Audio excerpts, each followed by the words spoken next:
Today, we will do a recap on action, adventure, fantasy and thriller 2021 movie titled Mortal Kombat. Warning: heavy spoilers ahead. Japan, 1617. Hanzo Hasashi is living peacefully in his compound with his wife Harumi and son Satoshi, as well as other members of the Shirai Ryu clan. As he goes to gather water, assassins from the Lin Kuei clan, led by Bai Han, invade and kill the other villagers. Bai Han goes to Hanzo's home to threaten his family with his ice powers. When he hears Harumi scream, he runs back to his home and finds her and Satoshi frozen to death. He can only briefly mourn before he must defend himself. Using his own blade, he fights off and slaughters the other assassins before going after Bai Han. The two fight heavily until Bai Han drives a blade deep into Hanzo's shoulder. He tells his killer to remember his face. Hanzo then hears the sound of his baby daughter crying in his home. He tries crawling toward the house, but he dies. We see a dragon-shaped mark on his arm before his body burns up and disappears. A bolt of lightning strikes, and out steps Master Raiden. He takes Hanzo's daughter with him to another realm. Text appears stating that Earthrealm is under threat of attack from Outworld, unless selected champions from the Hasashi bloodline can step forward. Jump ahead to the present day, where Cole Young is set to compete in an MMA fight, with only his wife Ali and daughter Emily to support him. During the fight, Cole gets in a few hits but is ultimately pinned down by his opponent.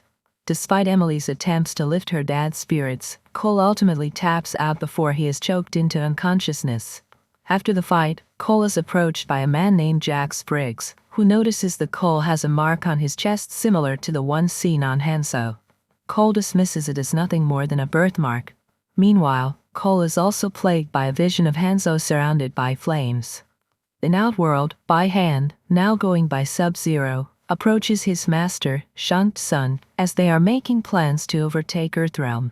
They know that a descendant of Hanzo is alive, but Sub-Zero sees no threat. Cole and Ali take Emily out for dinner when it appears to start snowing despite being July. The table around Emily freezes, and Sub-Zero starts making his way down the street. He brings hail down on the people, but Cole gets Emily to safety. The family is saved by Jax, who drives them away and shows Cole that he has the same dragon marking on his body. Jax gets the Youngs to safety and tells Cole to find Sonya Blade. Sonya brings Cole into her trailer where she explains to him that Sub-Zero has been after other people who bear the mark. Sonya doesn't have it, but Jax does after they came across a superpowered target that Jax fought who already had the mark, and after killing the man, the mark passed itself onto Jax. Sonya's research has led her to find out about an ancient tournament known as Mortal Kombat.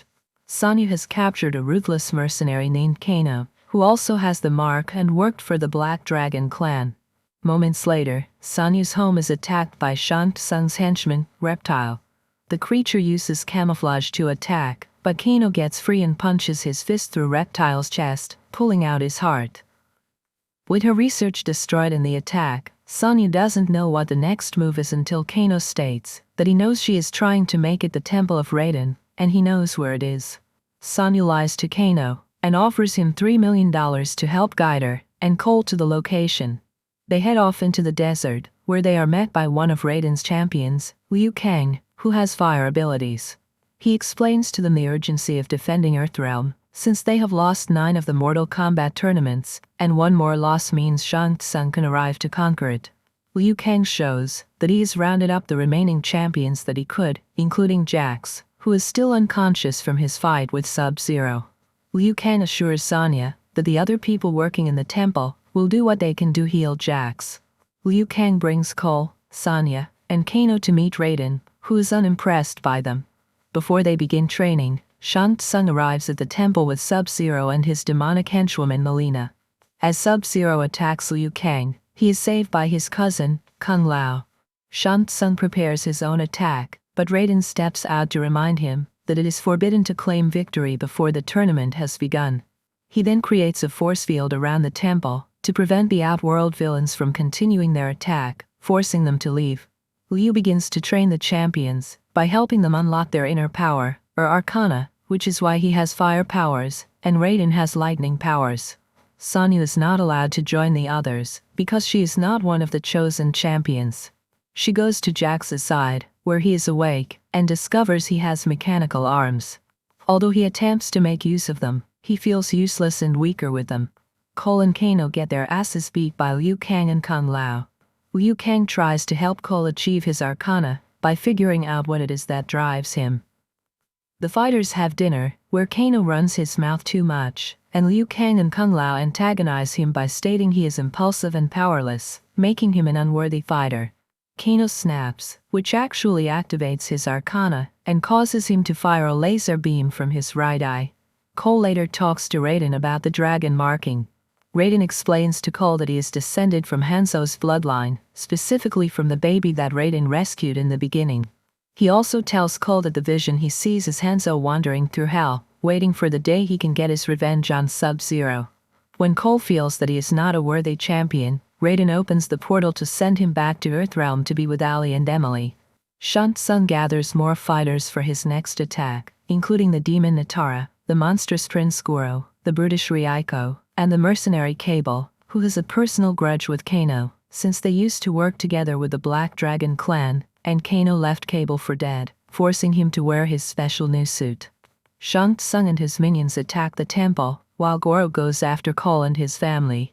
In the attack, Sonya fights Melina, but the latter chooses not to kill Sonya because she is not a chosen one, and feels her death would be a waste.